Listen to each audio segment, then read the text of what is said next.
You're listening to Exposure on Radio X. I'm John Kennedy, and that is the Prodigy with Need Someone, the opening track to the brand new album No Tourist. It has arrived, and Liam is here. Liam Howlett from the Prodigy.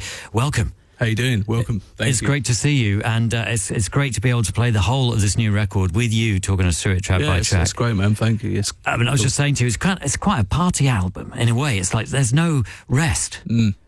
Well, you know, it's interesting because as you do different interviews, people sort of, you know, talk about it in different ways. So it certainly wasn't a kind of party time writing it. It was really, really intense, really on the edge, like the whole, because it was quite an intense, short amount of writing this record, whereas the others took a bit longer. Because originally I was only going to do an EP. I think I made one of my statements that said I wasn't going to do any more albums after the last one, only purely because the time factor it takes to go through the writing, the mixing, everything. But basically after sort of 5 months, I'd got 6 good ideas we were into, and then that's when the sort of real honing in the studio and just spending long hours, you know, in the studio really happened, and that's the way it got done. Just setting my mind to it and just not letting any time be unavailable, really. Yeah, so concentration and discipline. And also writing on the road, you know, just after the gigs, finding that nearest hotel, which is sometimes the other guys are off into 2 hours away, luxury hotel, and I'm in some like crazy hotel that's next to the gig, just so I can get the kind of feel from being on stage, stay in that head space and just go straight into writing. And that's kind of how I did it, really. Just a lot of late nights, as usual, you know, kind of writing at night time is my best zone, you know. That's interesting. I mean, maybe that's why it does feel so upbeat and intense. I think and it's in your quite face. uplifting in places. I mean, Totally. it's kind of, I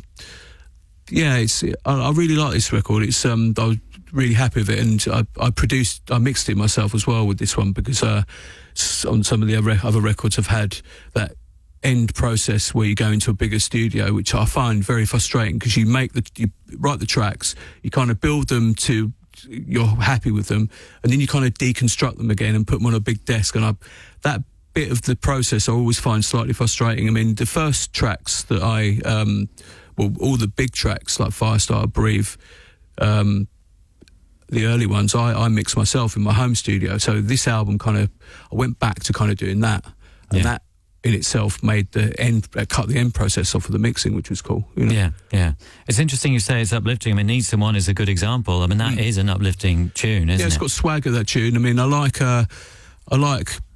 working with the down tempo rhythms. Do you know what I mean? It's something I used to do a lot. Poison was probably Diesel Power. Those kind of hip hop tempos are just good, and that track happened by accident, really. Just I was with my friend James Russian, who I've worked with before on Invaders Must Die, and we were messing around with some ideas, and he had this one track, and then it sort of started from something he'd given me, and then just went on from there. And we were lucky enough to play that track live. We played that track live for kind of 2 months before it came out, so it was well and truly road tested.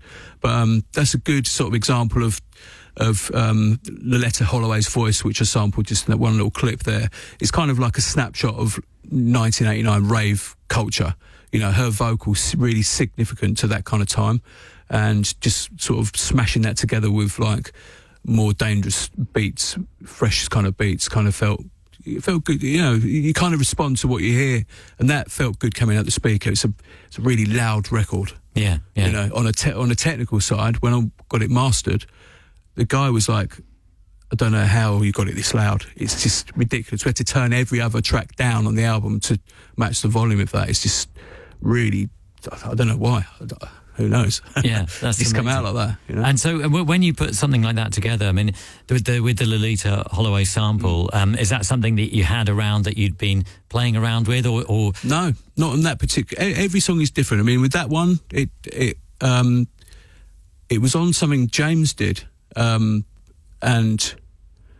every now and then me and James sort of hook up and we talk, swap music and stuff, and it's a really good collaborative effort between me and James. We worked on a couple of tracks on this album, but so I like to sort of smash and grab style with music sometimes, and this is a perfect example. Time Bomb as well, which you'll hear later, same thing.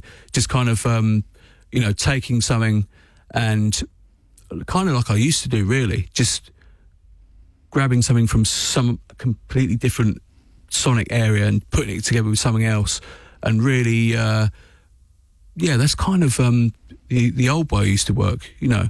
And I think as a band, you know, there's lots of sides to the Prodigy, and I think we're still really proud that we can put a record like that out, you know, something that can be, you know, some tracks are with Keith and Maxim, and we really like the fact we can still put records like that out as well, and they represent the band in equal ways, you know. I don't think there's many other bands around that could do that, really, you know.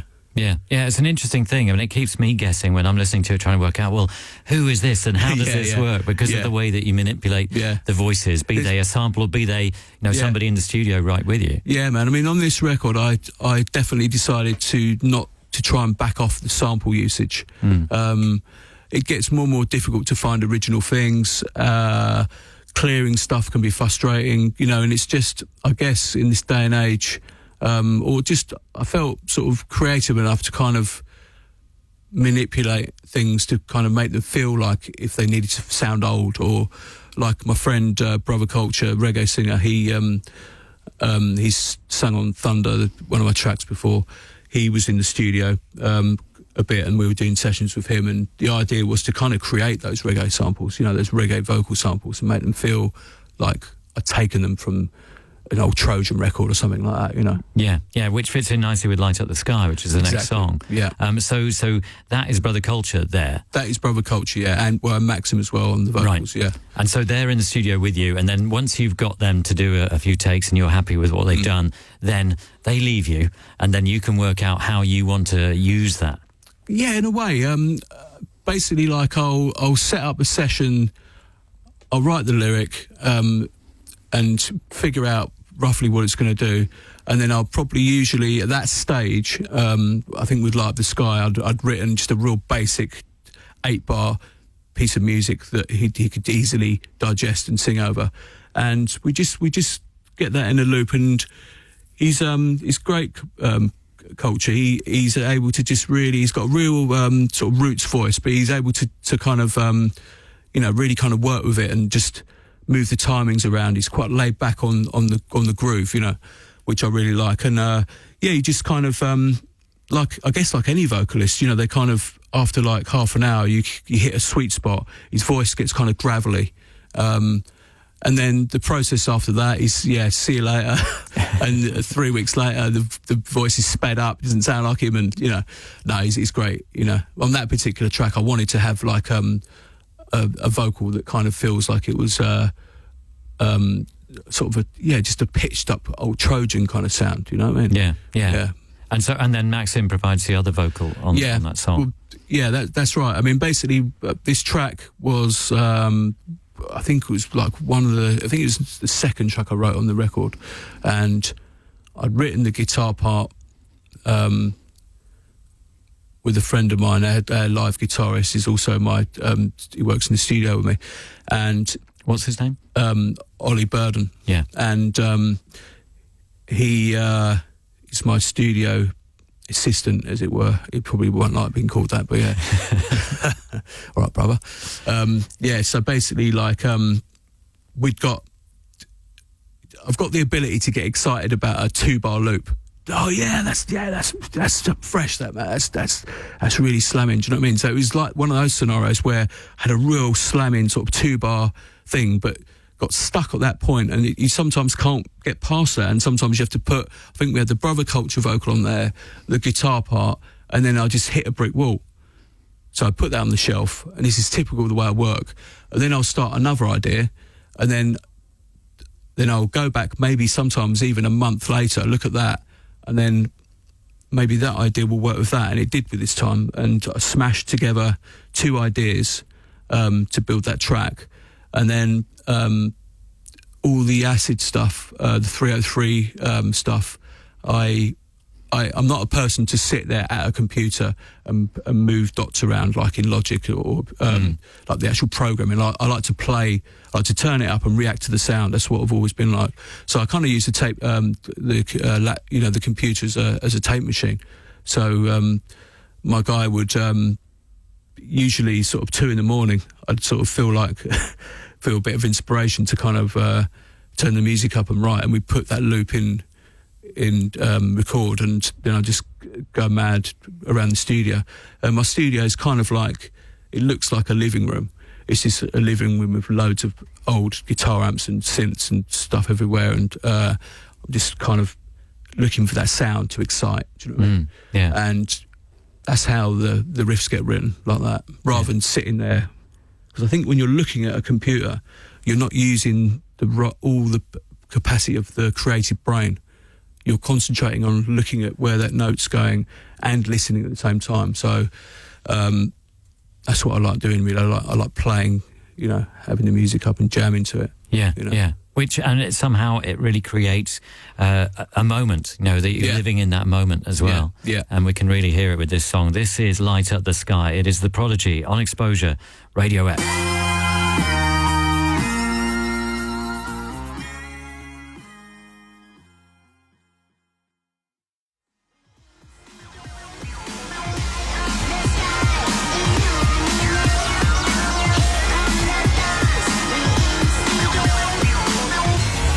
We are underway. No Tourists in full. The Prodigy on Exposure, Radio X, Light Up the Sky, the second track on the new album. Couldn't be a better time for it to be released just after, or just before, really, Bonfire Night. Sounding amazing. What do you think? Have you been living with the album over the weekend? Has it been rocking your house and destroying your walls? I hope so, in the bestest possible way. What do you think? Have you been enjoying it? Let me know. 83936, that's the text number. john.kennedy@radiox.co.uk. That is my email address. You can tweet at Radio X as well. Be great to get your reaction to The Prodigy. No Tourist, as Liam continues to talk us through the whole thing track by track. Exposure with John Kennedy. Radio X.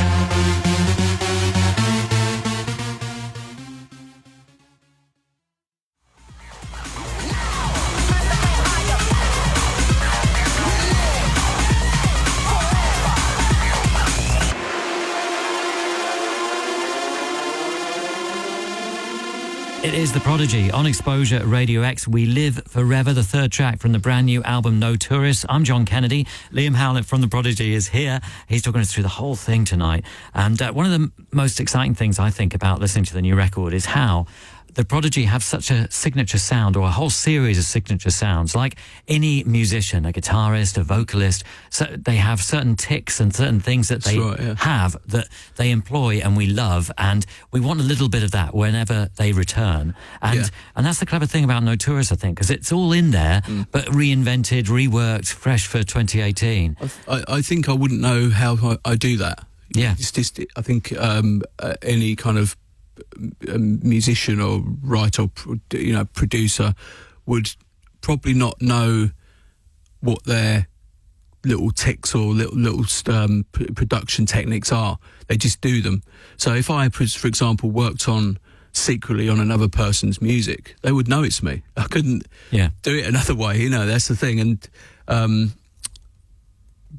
think what track's next? 3 is it? We've just heard We Live Forever. We got No Tourists coming up, but the first two illustrate this really well about the signature sounds. And I mean, maybe it is that setup that you've got the studio come living room where you've got all your equipment and you go to things. So like you were saying, you put on a loop, you respond to it, and you reach for a certain thing. Every track is different. I mean, with Live Forever, I mean, I basically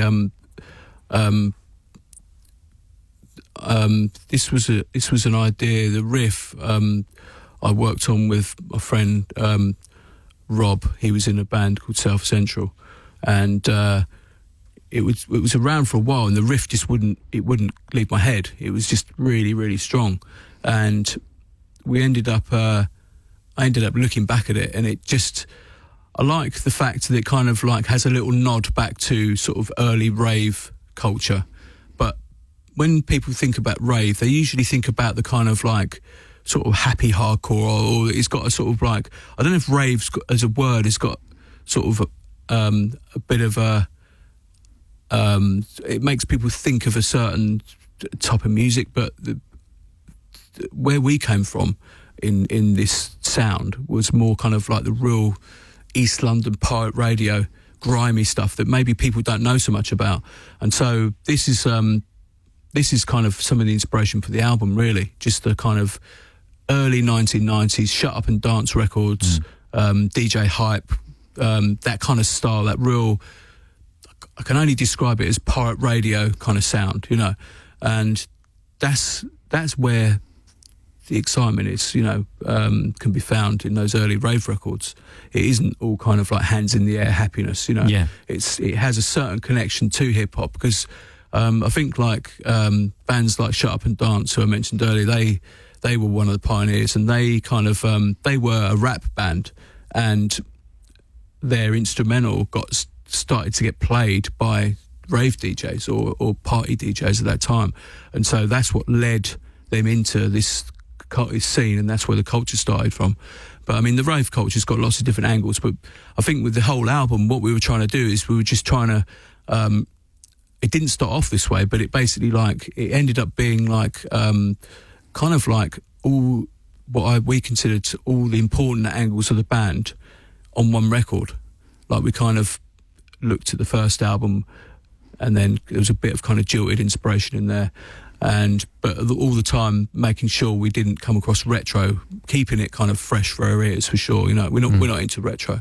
Yeah. You know, it's not important to us. I mean, it is interesting talking about that period, because at that period, all the different multi-genres of dance music hadn't been named or boxed in any way. So, you know, rave was jungle, it was drum and bass, it was breakbeat, it was all kind of happening at the same time, and it took a while before people said, oh no, well that is that and this is that. Also, interesting enough, I mean, rave as a whole sort of as a sort of genre, when it first started, literally when we were going out, you'd hear like a Derek May record, you'd hear like you know, a house record, an Italian house record. You'd hear like a dirty breakbeat record, you know, sort of London style.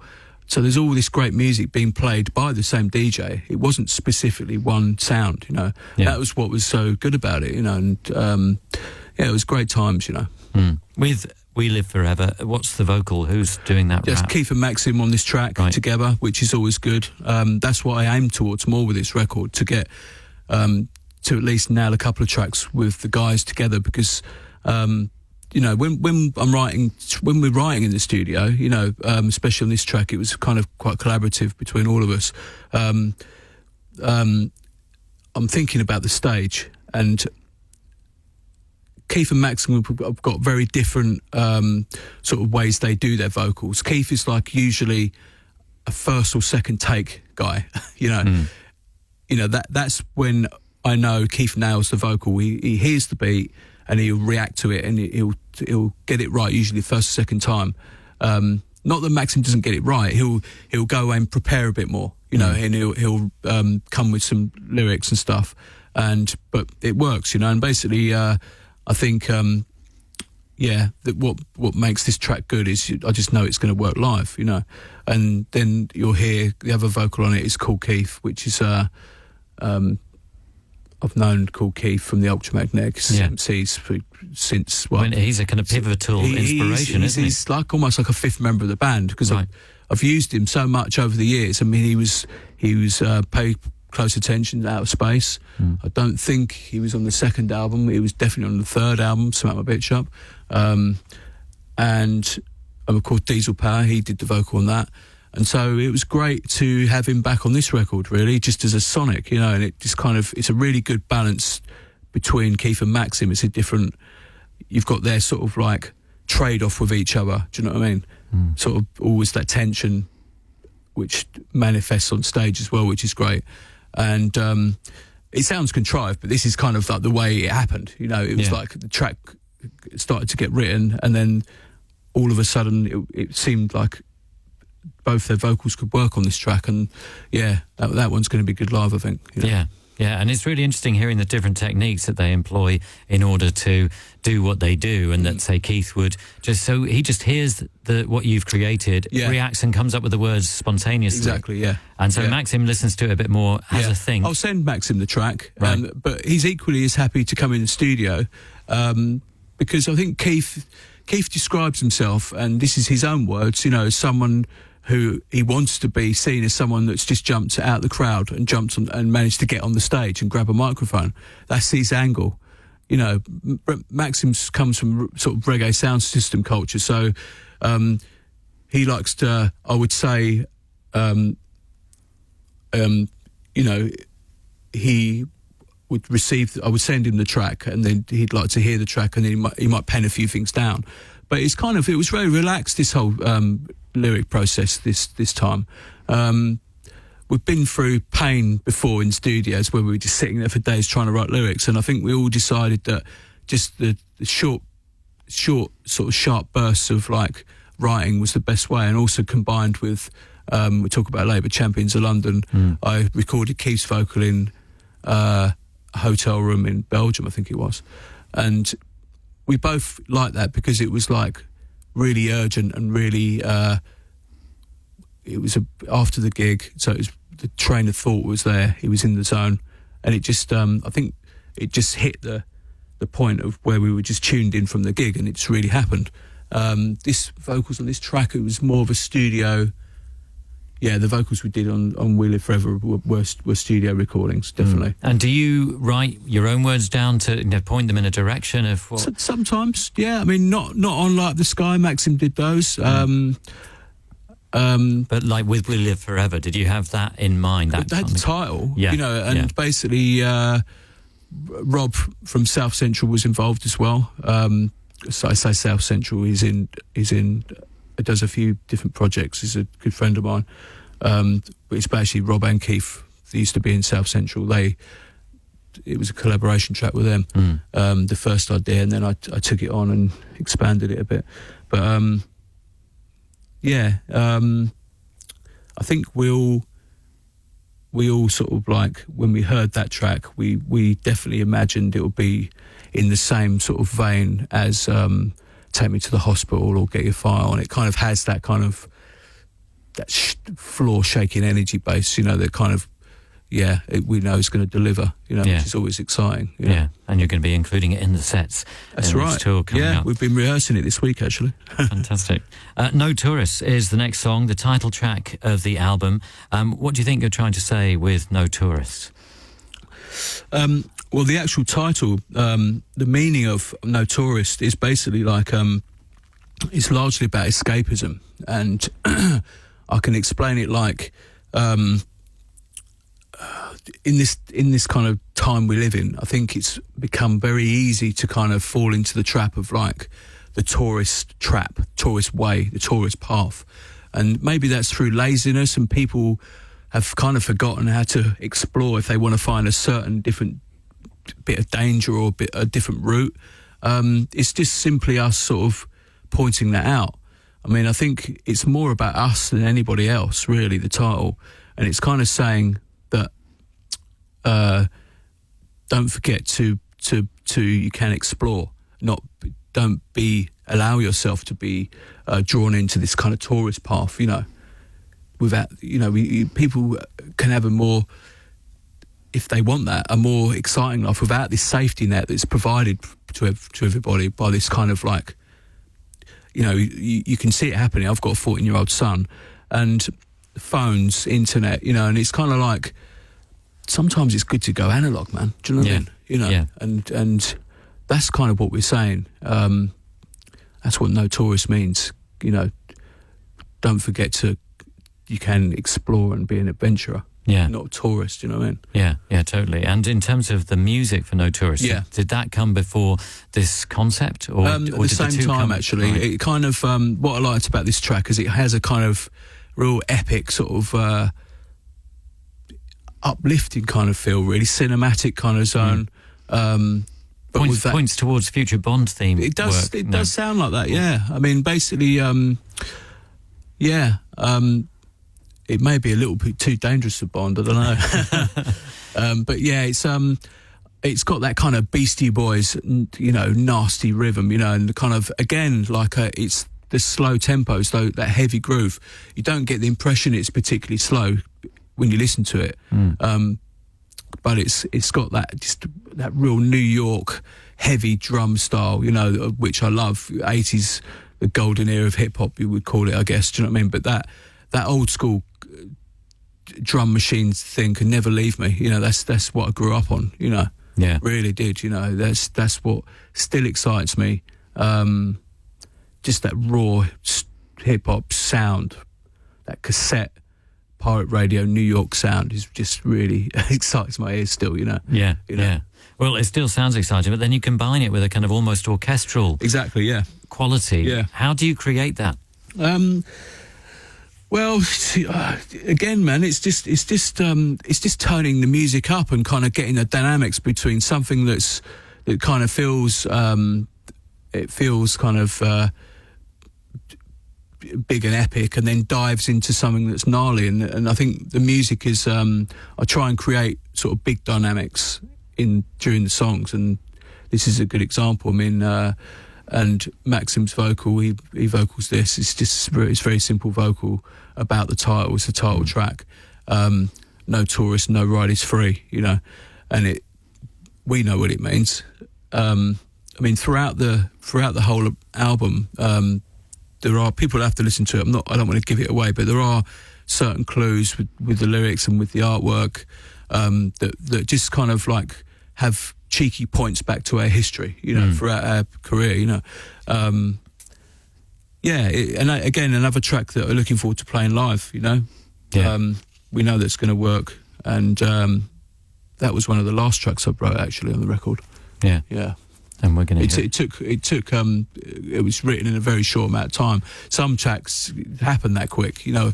Usually, I'm thinking back, you know, tracks like Charlie, they took me like, you know, I'd written them in a day, you know. Yeah. And some of the other tracks take, you know, I'm working on them for months, you know. They sort of sit on the shelf and then I'll bring them back in. They're not quite right and I'll just leave it over there. But yeah, this one was written pretty quickly. I remember being in the studio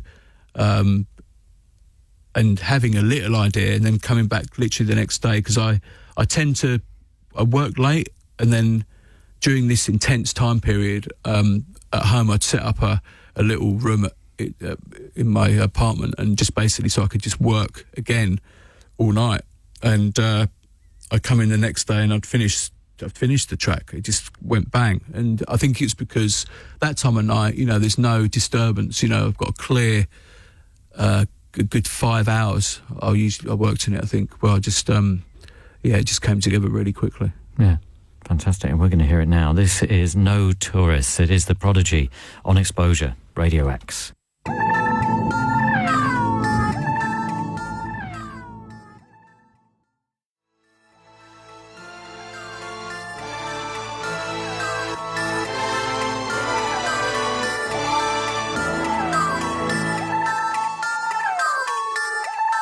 The title track, The Prodigy, No Tourists, Exposure, Radio X. Feedback coming in. Hello to Bone Thugs and Barbecue. First saw these guys in the middle of a field in Cirencester. Back when they did Charlie Says. I know, I am proper showing my age here. Seen them over and over and over again over the years, and go again next week. The older they get, the more they blow the roof off. And hello to Sharky versus Venom, who's inquiring how he could listen. He's now hooked in via the app, maybe, Sharky? Excellent, good to have you with us. Hello to G-Dog. Nice Prodigy Liam Howlett interview. Great insight into the writing of the new album, No Tourists. Album is proper. And hello also to Ryan, who says the new Prodigy album feels like the old stuff, just with a more modern coat of paint, and I'm not complaining. What do you think? Do let me know. 83936, that's the text number. john.kennedy@radiox.co.uk. That is my email address, and you can tweet at Radio X as well. And we continue with Fight Fire with Fire, featuring Horror next. Exposure with John Kennedy. Radio X.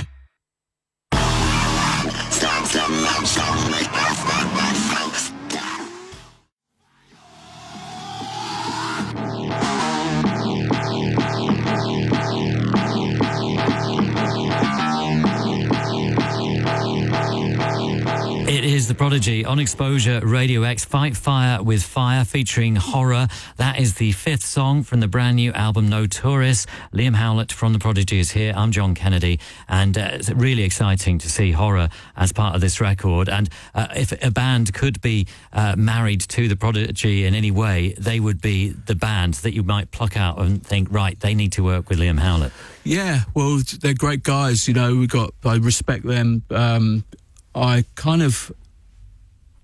I like the fact that in America, you know, a lot of the hip hop artists seem to be kind of I don't know if it's a trend or whether they slipped into this way, but hip hop artists seem to be, from a listener, seem to be happy to sound like the previous record or the records their peers are making or whatever. But Horror, they're making something that's far different to anything else, you know. I first saw them live, or Maxim saw them first, and then he flagged them to me, you know, and I checked them out, and I spoke to them 2 years ago about doing the track, and it was actually the first track I'd written on the album.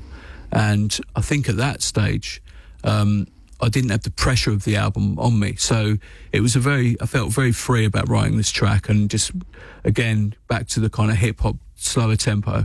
A lot of their music is they do is kind of more trap like, you know. It's kind of got that racing hi-hat sound and sort of 808s combined with their sort of Bad Brains, I guess is the best way to explain.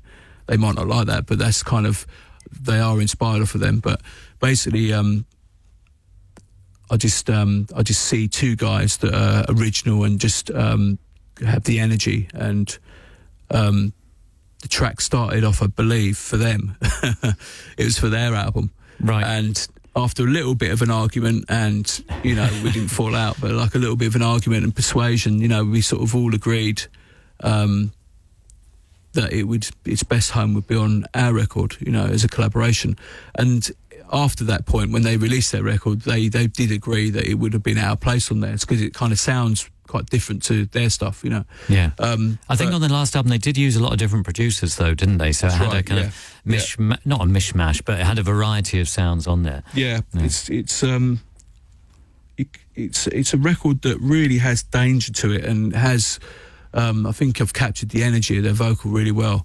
So I really like this track. It's hardcore for sure. It is, you know, trying to work out how we play it on the radio. You know, need to edit it, and if any swearing has slipped through the net, then we do apologise. But this is full on, in your face, hardcore reality. That's what they bring. I mean, they're such an exciting combination. They are, yeah. And you know that their band is, I believe, you know, they have a political stance, you know, which we respect. I mean, their political stance is American view. You know, they're from New Jersey, but I pick up on the energy of them, and we speak the same language. Do you know what I mean? In that sense, it's kind of like the Prodigy aren't. We're kind of anti-political in a way. Do you know what I mean? I think, you know, because we don't really enjoy. In our music, bringing politics into the lyrics, you know. I think that we try and we're more of an escapism band, but sometimes you do brush by it, and we have in the past. You know, you can't help falling into it sometimes, but you try your hardest not to be political. But sometimes you do end up in situations where things are important and you need to make a stand, but we tend not to voice that through lyrics, you know. But yeah, working with the Horror guys, it was very easy, because it was they're supporting us on tour actually in the UK. They're doing some dates with us. Are they playing the whole thing? They're playing at the Ali Pali shows? They're doing the second Ali Pali, yeah, and not the first, and 3 other dates, I believe, yeah. They bring carnage wherever they go. They're going to scare the audience. Yeah, they're going to be hard to follow. Yeah, we can't wait. Yeah, fantastic. And did they come to you? Did they come to your studio? Did you record them on the road, or what? Backwards and forwards. They didn't come to my studio, no. We're kind of 2 touring bands. They're always on the road. So it was quite difficult the initial recordings were fine. And then I think while we were talking about whose album the track was going to be on, the track got sort of parked for a bit while I carried on with the other tracks, and that in itself gave it a bit more time. They did some more work on the vocals, and then once I'd written probably 4 more tracks of Notorious, it suddenly felt like it was more part of our album. And we don't collaborate with many people. I mean, we collaborated with Jason from the Sleaford Mods, which is perfect in my eyes. You know, another guy I've got great respect for, great band, great lyricist, and a good friend of mine. You know, he's just like but collaborating with people and isn't something we do a lot. Really, you know,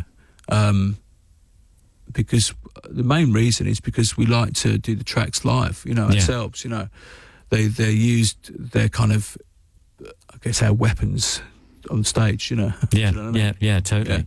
Yeah. Time Bomb Zone is the next song. You mentioned this, I think, earlier on, just alluding to it. Yeah. Time is running out, it seems to be saying. Yeah, it's a poignant lyric, isn't it? It is. You know, and for that reason, this is, I think I think Prodigy lyrics are actually really good as a statement. You know, I really do. I believe they have depth and they're thought about a lot. I mean, this particular track is a sample, but it was chosen for a reason, and just the kind of nature of the lyrics. I think it's kind of poignant in this time. But again, with this track, it's kind of like really, it could have been, apart from the production, it could have been kind of almost taken from the Experience album, I believe. You know? It's got that kind of early rattling breakbeat kind of sound, kind of quite raucous, like, you know, definite sort of what I call the East London sort of pirate radio kind of vibe, you know. Yeah. You know, which I love. And I was really excited about this track when I wrote it, because it's kind of, I think it's quite different to anything else on the record, but definitely is one part of the Prodigy which is a really important part, you know. Yeah, and it has a great whoop or woo, or it does have a great whoop. So is that a sample, or is that one of? That's one of us in the studio making noises. Yeah, we. That was the fun thing about this record on a whole. Actually, just, you know, where my studio is in King's Cross. I mean, it's quite a busy kind of place, and I'm not sure how well the rooms are soundproof. But basically, like, there was a few times when there was a film crew that knocked on my door once and said, "Can you turn it down?" I said, "Sorry, I don't think so. This is a studio, you know." So that might have been in that occasion, because I've got a huge sound system in my studio, because I like to have something that replicates how you would feel standing in a club. So I've got a massive, great, you know, Notting Hill Carnival sound system set up in there, you know. But the point was just making noise and recording vocals and things really loud at high volume, just because that's how they're heard, you know. This music is meant to be, you know, we come from sound system culture, and it's meant to be heard, how the bass reacts with people, and how you know, high volume works, and how, you know, just the bottom end drive is really important to the Prodigy, you know. Yeah. And those yelps and yells and whoops, and they I find them really interesting, because they lend a real live feel to it, even though you might be repeating them. But it sounds like you're all in the room and you're hearing the beat and kind of responding to it. That's and just exactly. screaming. It's kind of like almost like a sort of like tribal sort of, you know. God knows what state we were in when we did them, but yeah, we were having fun. I know that, you know. And you can certainly hear it. I've got 2 rooms in the studio. I've got my main, what I guess you would call the main studio writing, mixing area, and I've also got another space which is joined to it, which is really, I would say, is probably the most important room out of the 2, and it's literally got a speaker in there, a TV, a sofa, and I sit in there. And because sometimes the pressure of the studio, there's a soundproof room, much like this, you know, sitting in here all day is kind of a weird, it's like sitting in an aeroplane, isn't it? It's kind of really sort of pressurised and kind of dead in sound.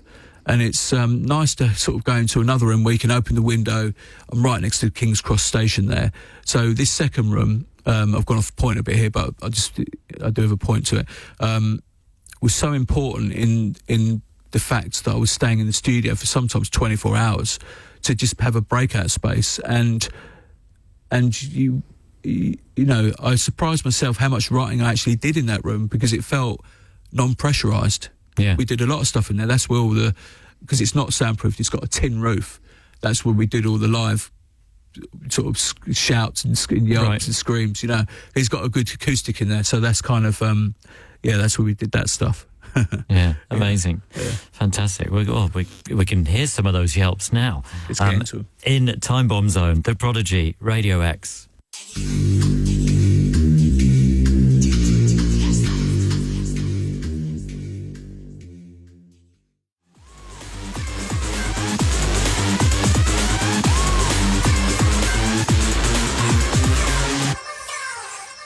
Time Bomb Zone, The Prodigy on Exposure Radio X. Hello to Ben and Gannon, who's got in touch to say, can't believe there was no Manchester date this year. So jumped in the motor and got our rave on in Nottingham. Another awesome night. Love The Prodigy since Out of Space. Hello to Paul Hamilton, just back from retreat in Walsingham. Glad to have Radio X back again. Great show.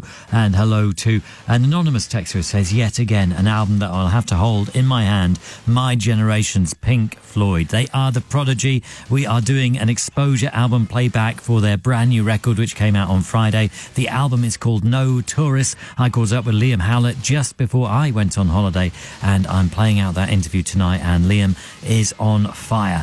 All sorts of details about the record, and it continues now with Champions of London, The Prodigy on Exposure Radio X.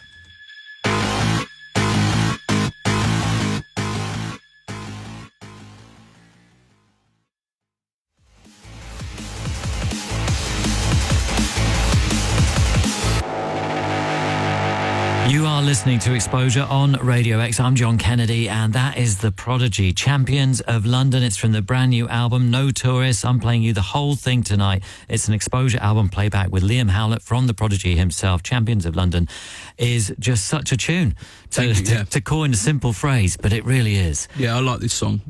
It's one of, when you've done a new album, you kind of think it's the best thing you've done. You like all the tracks, you know, but I do like this track. I think, again, when you have a Prodigy track with both Keith and Maxim on, it delivers.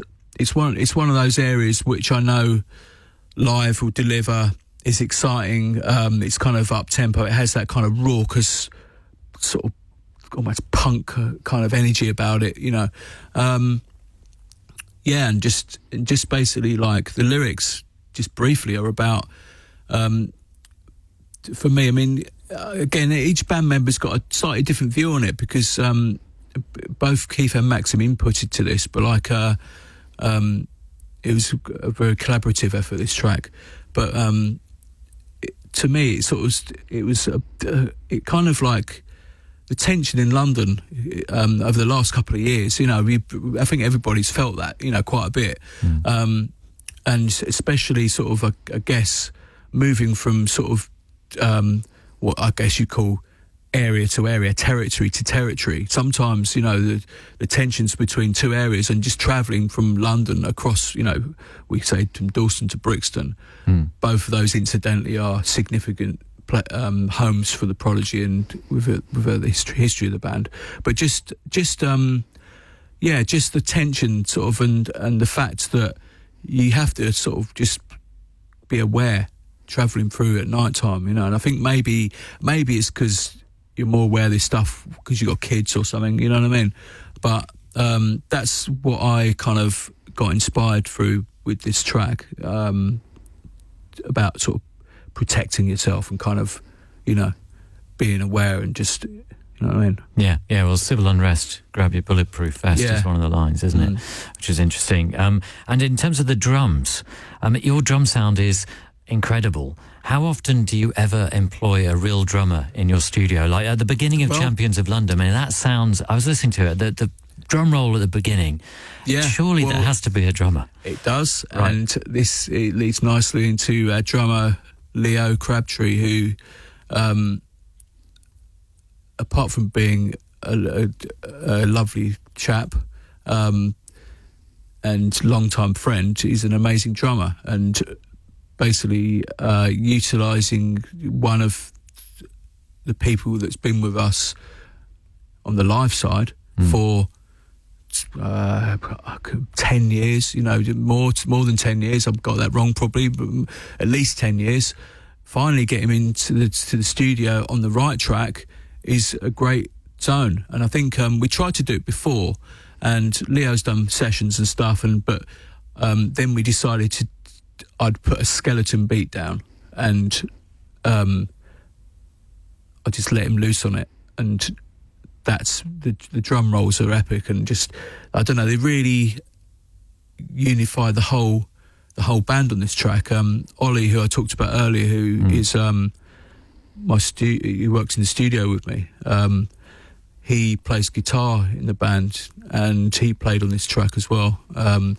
But with the guitars, I mean, you can hear it more on Light the Sky. The guitars are more prominent in that track. With Champions of London, I wanted to kind of like create a sound that kind of, you might not know that's a guitar, but it sounds like a guitar and a synth. And basically how we do that is we mix them together and put them both through a guitar amp, so it sounds like it's one sound, but it's actually the guitar and the synth working together. And yeah, it just it's exciting to me, this track. I think it's really good, Yeah. Yeah, I mean, sure, and this is going to go off live, isn't it? Yeah. We made it for that, That's his purpose, really.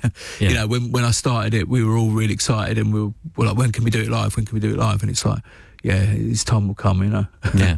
And I guess that's what I was referring to right at the start when I said it's a bit of a party album, because the energy of it, particularly once you go past No Tourist, and suddenly there's no break at all. It's just full on. As you mentioned that, I'm thinking of the track listing, and you are right. The kind of tempo does go up from here, actually. Yeah. I mean, there are moments when it takes it down. I mean, let's say Boom Boom Tap is the next song, and that starts at a fairly steady, slow pace, but then it switches. Yeah, definitely. I mean, I think Champions of London probably marks the, as well as Fight Fire with Fire, the sort of harder ends of the Prodigy. I mean, I think the previous album, I'm allowed to criticise my own work, I think it was like we couldn't go down the same road as that on intensity and violence in the sound again, because I couldn't do it more than that. We want to keep the energy and the same attack in the music, but we have to pull back and like go a different route in, So I think, but this track is probably in similar style as the last album for sort of like that sonic violence. Do you know what I mean? Yeah. Yeah. So with Boom Boom Tap, how did this come about? I mean, it's just such a jump up tune, and then the breakdown, just it's as if the track almost disappears completely, and then no, it hasn't. It returns. This track was actually a real fun track to work on, and it surprised me actually, because I worked on it a bit, and I'd had like a minute, and I kind of liked it. I think we might have even played it live to test it out, and then I put it on the shelf for a while, and I kind of forgot about it. And I had Andy Miliconis, who's an American, I guess, comedian, YouTube comedian, funny guy, sort of edgy humour. I became friends with him and spoke to him on the phone. He let me use the vocal, and it kind of has a cheekiness to it, but at the same time delivering a sort of punch to the kidneys. Do you know what I mean? Yeah. It's and again, I didn't know whether it was going to go on the album, and then I come across it again. I found it because I've got a folder full of all ideas I've written, and they have to kind of I think you have to pull back for like a month, and then when you go back with fresh ears, this one was like, hang on a minute, how come I forgot about this track? This could be really good here. And then literally the rest of the next few days I'd finished it off, and it just felt like it had its place on the record. It's like, the way I describe it, it's the type of tune I put in my car, and it's a big sound system car. You know, it's real simple, and it just delivers that kind of cheekiness, I think, that some of our previous records have had. Yeah. You know. So which bit is the Andy bit? The vocal, the boom boom tap vocal. So that's him. Yeah, that's him. And who delivers the swearing? Yeah, that's him as that's well. him as yeah, well. I mean, it's all him. It's amazing. All the vocals are him. Yeah, the best swearing ever. He's a funny guy. You know, he's I see him on YouTube with Snoop Dogg and stuff like that. He's just, he's great. And it's funny you mentioned the car. I mean, for me, this album didn't click into place. So they sent me over a stream, and I enjoyed that. But until I could burn it onto a CD and put it in the car and drive around. Yeah. I find that with all of your albums, actually. I've got to kind of road test them. I've got to put them in the car, turn it up, and lose myself in the whole sound of it all. It's almost like you have to be doing something else. Yeah. You know, and then you sort of listen to it in a different way. That's kind of the way I like listening to music, actually, the way you just said. I'll put something on rather than sort of sitting there and focusing on it. I'm terrible at sort of listening to songs, especially electronic music, and picking it apart, because I know how they got the sound. So instantly I'm going, well, that's that sound, that come from there. So when you hear a record that, or when I hear a record that I am able to not do that to, or if I'm busy doing something else, whatever that may be, you know, just it enters the subconscious in a different way. You can hear things, you know, and just let it affect you naturally. And the car is the perfect place for that. I mean, I always road test the tracks in my car, just for sonic reasons and also arrangements as well. You're concentrating on driving, but you're it must be a certain type of brain space or something that it's a really good moment to be able to just go, well, actually, no, that bit should be going there. I wanted that bit to happen next, and it's a red light. Okay, I've got to stop.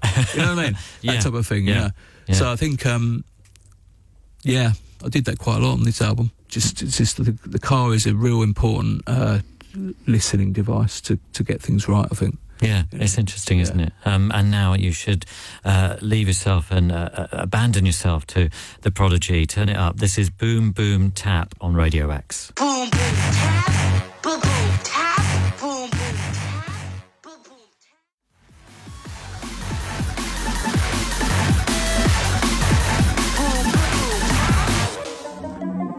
Oh my gosh. So many big tunes. Itching to play them out in a club, and that is definitely one of them. Boom Boom Tap, the Prodigy from No Tourist on Exposure Radio X, and just before that you heard Champions of London, another one I want in my bag, ready to go. What do you think of it so far? I mean, I must say, people giving it a massive thumbs up, and understandably so. The Prodigy really back on prime form, I think, and these gigs that they're doing are going to be so incendiary. There are just 2 more tracks left from No Tourist coming up imminently. Do get in touch. Let me know your thoughts. john.kennedy@radiox.co.uk, 83936 on the text. You can tweet at Radio X. Resonate is next. This is Radio X. From Global Exposure with John Kennedy. Radio X. Resonance of pregnancy.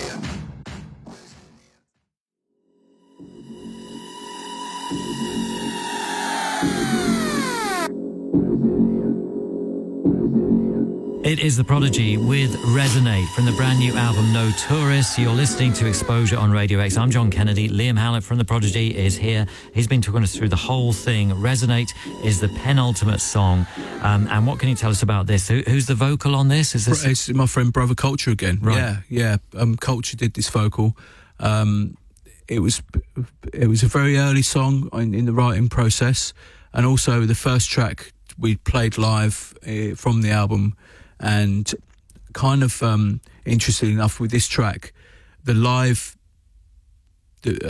version and playing it live sort of dictated how it, because we'd only kind of played a minute and a half of it live originally, and then I kind of didn't know what should happen next, and the only way to do that is to take it live and kind of feel it, you know. And it really is a good testing ground, the live thing, and that's why it really helped with this track. I think it just informed what should happen next, and it's been a great live track, this one. Again, it's kind of, it feels like it's got certain elements of early sort of jungle elements, and kind of like, you know, Experience, the first album, kind of sounds kind of, it could have come from that, you know, in a way.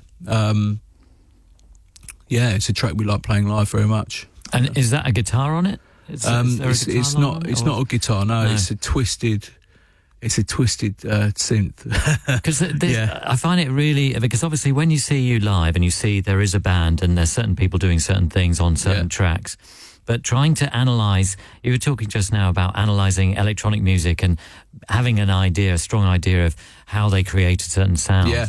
But when I listen to the Prodigy, I'm constantly puzzling. When I haven't lost myself in abandon to the music, trying to work out who does what and how it works and what does what, and I find it really hard to find out what it could be. I'm glad you said that, because I like that in music too. I don't, like I said, I'm terrible at analysing stuff, like stripping it apart, and that noise in that track is just mean. It's just, I can only describe it as mean, and it's just like grinding, and it's just got certain, it always amazes me how certain sounds, there's still new sounds to be found out there and to be made and created, and how a sound can affect you so much. Do you know what I mean? Just like the way it bends and kind of reverberates, and I get excited by that still. I hope that never leaves me, because I think that's one of the things what helps me write music. Do you know what I mean? Just the ability to get excited about something very small and build from that, you know. I mean, I've even built tracks from a hi-hat pattern before, because I've loved the way the groove of this hi-hat is working, and I've started from that. But yeah, I think with this track, that sound was the first thing that was written, and James was involved in this track as well, I believe. Yeah, he was, James Russian. And that's all to say about that track. It's very simple, really, you know. Brother Culture, it's a great vocal from him. And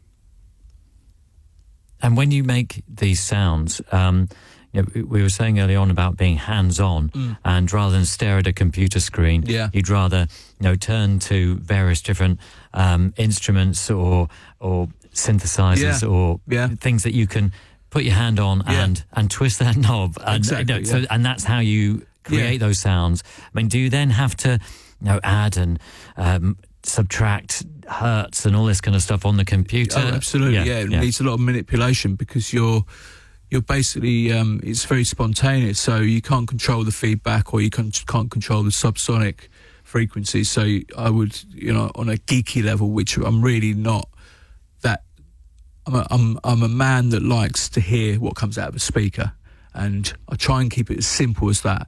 If I like the sonic delivery of something and the musicality is doing something to me, it might have tension, or it might have a certain sound, then that's good enough for me. I don't think about it anymore, just record it. And it's really important to, I think, for me to get things down really quickly. If it's too much messing about setting up something, it's too late. I want it instant. So I've got my studio set up like record, bang, that's ready. I've got a big guitar pedal board that I had made, which I just plug synths into. So I can go bang, bang, bang, that's good, And it all comes out of an amplifier? Sometimes it comes out of the amp. I can't remember if we did that sound through an amp, I possibly reamped it. But the initial sound, just twisting about, and just didn't really sound like anything else I've heard before, really. It's exciting, Yeah, interesting. But it's all audible. You can hear it straight out the speakers. You're not lost in headphones necessarily. No, it's loud. It's loud, man. Yeah. It's loud. My Ollie, who works in the studio with me, he has to stand in a certain place in the room, because he can't bear to stand, because the room's probably, maybe the ceiling's higher, but it's probably about the same size as this, but it's square, maybe a little bit bigger, and the sound system just takes up one space, and it's just really loud. But where I sit, I don't get the high frequencies. I just hear the bass. Right. So yeah, I got the sweet spot. Yeah. Give Me a Signal is the last song on the brand new album by The Prodigy, Yeah. featuring Barnes Courtney. Now, Liam, you mentioned that you don't have that many collaborators. No, the band is the band, and occasionally you let people into your world. How did Barnes Courtney get involved? It happened in a very unusual way, actually, because I'd never heard of Barnes, and basically a friend of mine was producing some tracks for him, and I'd written some music for it, and I wanted to end on a kind of big acid kind of track, something that just builds and builds and then just goes into insanity and then just stops. I think in the past we'd ended on tracks like Stand Up, which were kind of more I guess, sort of triumph and epic kind of feels, The last album was Wall of Death, which was pretty intense. On this one, I wanted to end on something that really signifies the kind of a certain moment in time, which is that 303 sound, So I had quite a large chunk of the music, and my friend who produced some Barnes tracks, some of the more rock and roll sort of stuff, he was just playing through some stuff, and I said, "Oh, who's that?" And he goes, "Oh, it's my friend Barnes. He's from LA. He's a singer, I said, "Yeah, his voice could work on this track, because I got Keith on this track, and I thought it was a good flip side to what Keith was doing, because Barnes' vocal was quite high, So I kind of, it was literally as simple as like, I'm going to write some lyrics quickly because I can hear how I can hear him sound on this track, and sent him the vocals. I didn't meet him. I sent him the vocals, and the vocals came back literally a day later, and laid it down, and it worked. Keith come on the track, and it just felt it ended up how I wanted to end up. It really felt like it was, especially the way it ends the album. It comes out of the album right at the end. It has that kind of build I was looking for. But I guess I treated Barnes' vocal more like a sample in a way, which was different to the Horror collaboration, That was pretty much a straightforward collab, But I think I wrote the lyrics for Barnes, and was he in the States? He wrote the melody. Yeah, he wrote the melody, and it might have even been. I tell you what, it might have even been. This is where there's no rules with the band. It might have even been a melody from one of his tracks that I think he didn't end up using. And I said because my mate's the producer, I said, "Well, get him to re-sing these vocals," and that's how it happened. Actually, I remember now. Yeah, and he was just in LA. He was doing his recording, so he couldn't come over. And it just kept things really simple, Yeah, he's a talented kid, Yeah, because I've been playing him on the show, and it is more straight ahead, absolutely, rock stuff. That I wouldn't necessarily put together with the Prodigy. I think sometimes these things aren't. I mean, like Loletta Holloway wouldn't necessarily, maybe be the obvious choice for the Prodigy, apart from she was like a part of, sort of disco and rave culture. But it's sometimes interesting to kind of mix it up, and just try different things. And on this occasion, it worked well, Yeah. And I don't really hear, when I'm working with vocalists, I hear them more as sounds, tones, and just does that tone fit into the mix as a great sound, whether it's a vocal or a keyboard. It's where it sits and what it delivers, like what feel do I get from that. And I think instantly he's kind of pitch and his delivery, it really worked on the track. So it was definitely good for me, Yeah, totally. It sounds great. Liam, it's been an absolute pleasure to have you here.